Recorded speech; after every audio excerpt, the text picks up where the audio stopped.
الحمد للہ رب العالمین۔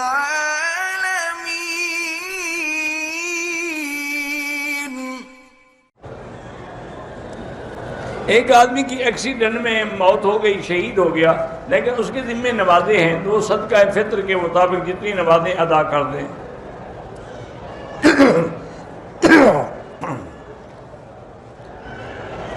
میں نے صفا مروہ کے 6 چکر کیے، پھر بھی الحمدللہ ادا ہو گئی۔ میں نے عمرے کے طواف کے 2 رکعت جو تھے وہ صفا مروہ دوڑنے کے بعد پڑھے، کوئی حرج نہیں۔ کہتا ہے جی 80% لوگ ایسے ہیں جو احرام ناف کے نیچے باندھتے ہیں، تو اگر ایسے لوگوں کا ناف سے کچھ حصہ ظاہر ہے تو نہ نماز ہوگی، نہ طواف ہوگا، نہ عمرہ ہوگا۔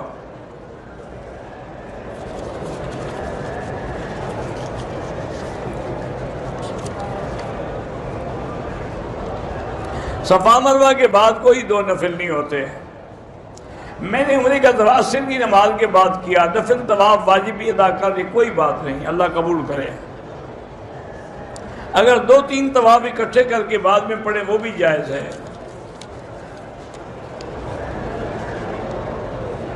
میرا بھائی بے گناہ جیل میں، اللہ اس کو رہائی دے، اس کو کہیں اس کے خاندان والوں کو بھی حسبنا اللہ و نعم الوکیل پڑھ کے دعا کریں۔ میرا بھائی عمرے کے لیے آنے والا تھا، بیمار ہو گیا، آپ اس کے لیے عمرہ کر سکتے ہیں۔ اللہ تعالیٰ جو بھی بیمار ہیں شفا عطا فرمائے۔ عمرے میں احرام باندھنے کے بعد خوشبو لگانا منع ہے، موزے پہننا بھی منع ہے، احرام کی حالت میں، بعد میں تو لگا سکتے ہو۔ دم کا گوشت گروپ والوں کو نہیں کھلا سکتے، وہیں غریب جو ہے مکے کے ان کو کھلانا ہے۔ میقات تو وہ ہیں کہ جہاں سے بغیر احرام کے آپ گزر ہی نہیں سکتے۔ ایک ہے حدود حرم، اس کے باہر سے عمرے کی نیت ہو سکتی ہے، لیکن وہ میقات نہیں ہوتا، وہ ہل ہے۔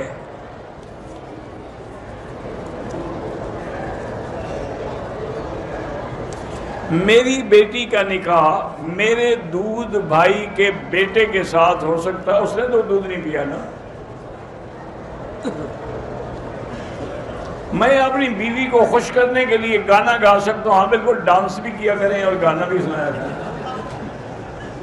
یا گانا تم گایا کرو، باقی کام وہ کر لیں گے۔ خوش کرنے کے لیے قرآن نہیں سنا سکتے ہو۔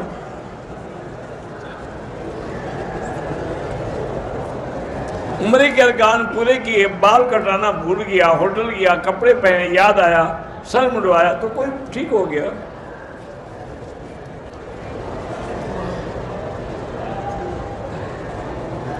پانچ چکر لگائے، پھر مجھے وضو کی ضرورت پڑ گئی تو 2 چکر جو باقی ہیں وہ کریں گے آپ۔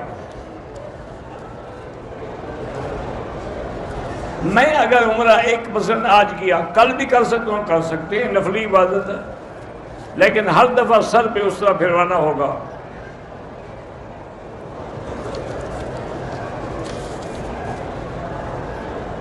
اب صفا مروہ مسجد الحرام میں داخل ہے، مکبر کے سلام پھیرنے سے پہلے سلام پھیرنے کو، امام کے سے پہلے نہ پھیریں، مکبر سے پہلے پھیریں تو کوئی بات نہیں۔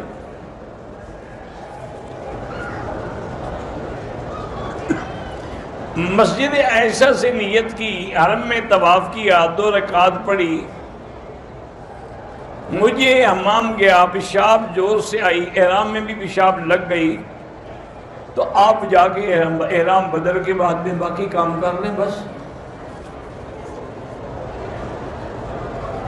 نماز جنازہ میں نیت کیوں ضروری ہے؟ ہر کام میں نیت ضروری ہے، صرف جنازے میں تو نہیں۔ انما الاعمال بالنیات، ہر عمل کے ساتھ نیت ضروری ہے۔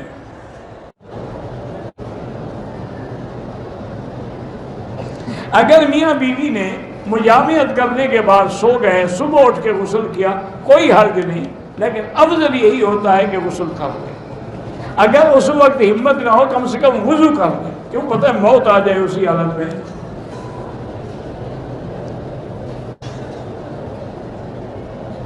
بہرحال کوئی آدمی غلط آدمی کی مدد کرے، اللہ اس کو توبہ کرنی چاہیے۔ اللہ کا حکم ہے کہ تعاونوا علی البر والتقوی، نیکی میں مدد کرو، گناہوں میں مدد نہ کرو۔